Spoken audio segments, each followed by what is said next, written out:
An entire generation has suddenly been swept up in what we called the Nightcore craze of the 2000s, which is now known as sped up versions of popular songs, making their way across popular social media platforms from TikTok, YouTube Shorts, Reels, and other TikTok clones. From humble beginnings as anime edits on YouTube in the 2000s to Generation Z's Siren Song, luring people in with sped up versions that cut out all of the pauses where you would actually probably sit back and think about the lyrics and the music. There's no time, it's all condensed and crushed, so let's explore.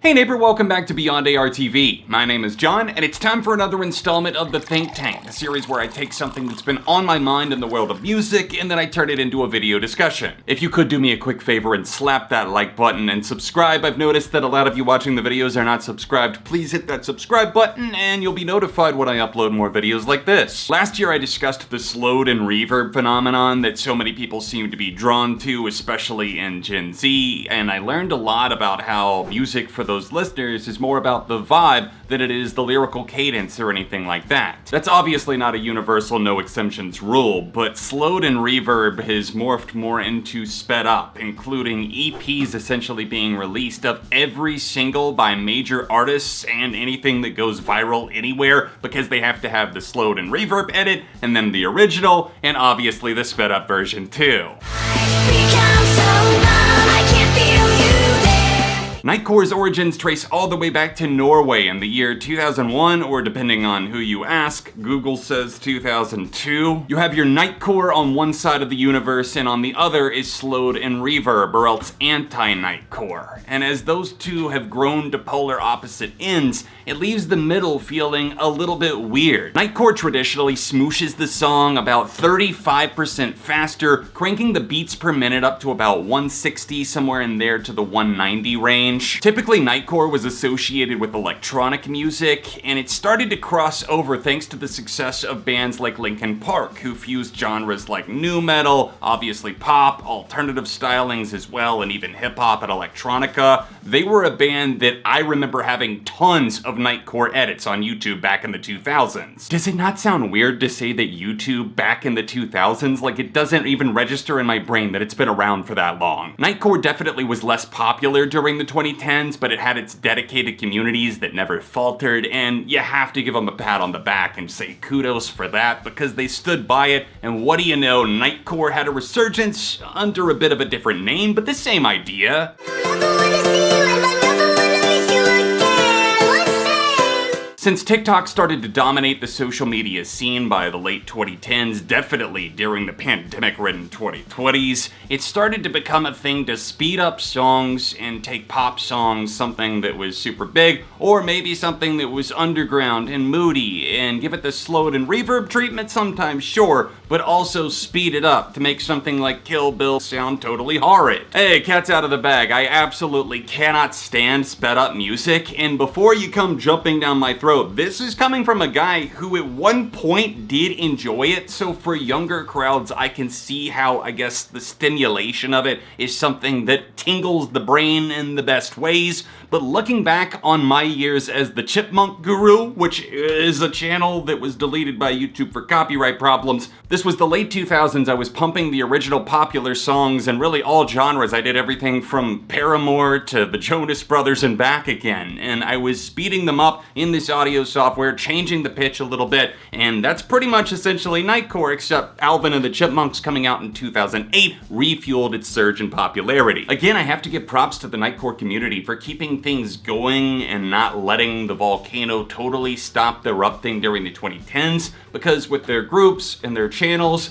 they managed to capture a new generation's attention, which is hard to do, and I can also say that as somebody with ADHD. The good, the bad, and the downright filthy are mostly following in the pigsty side of the fence. This is not a good movement at all, in my opinion. I think the songs often sound absolutely delusionally terrible, taking a song that maybe had some sort of deeper meaning or a certain vibe, and it just completely changes things, and the fact that the artist is then then turned around and forced to release it generally by the label because TikTok ruins everything and controls the entire market. They have to get an official version up or else somebody else is gonna do it and take all the streams, and yes, including Spotify. I don't know if it's just me, but I feel like sped up versions just strip the soul out of the song, and I'm just like almost having to hold back laughter because it makes it sound really childish to me, and I can't really find pleasure or enjoyment or an answer as to why. Dream on,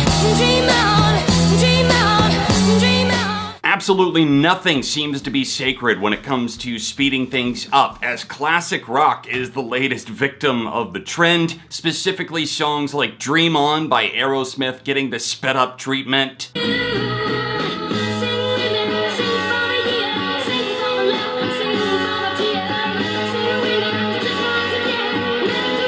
Even the classic punk group The Cramps have made a sped up version of their classic song Goo Goo Muck because it was used in that Wednesday Scene, the Netflix show, and it was definitely a great scene, although the original version of the song is fantastic. What are we doing? I'll dance, dance, dance with my hands above my head.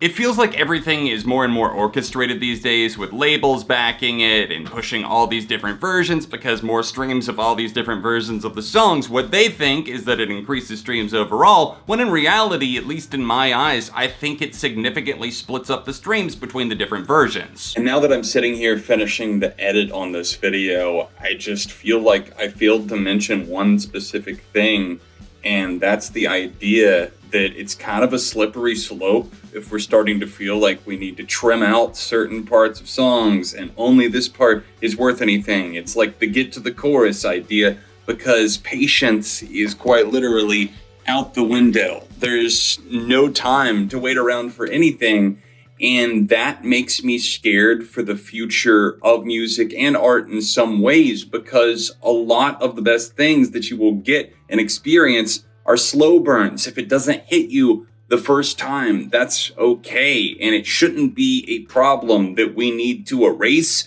It should just be something that you sit back and embrace instead. And I know it's not that deep in a lot of the situations, but in some circumstances, it's evidence of a bigger problem. I'm gonna always encourage people to listen to the original version of the song if that's what the artist intended, unless they wrote it with like 87 versions in mind like you Dewey Cox from Walk Hard, then you're probably not going to pull it off very well when you speed up or slow down a song that wasn't initially meant to be that way. I think that I understand the vibe appeal from a distance on some songs, but most of the time, I have no idea where you guys are coming from. It doesn't line up. But anyways, thank you guys so much for watching, for liking, and for joining the conversation in the comments. What do you think about sped up songs? If you want to see me talk about slowed and reverb songs, then you can tap this card here, and I'll be back soon for more on Beyond ARTV.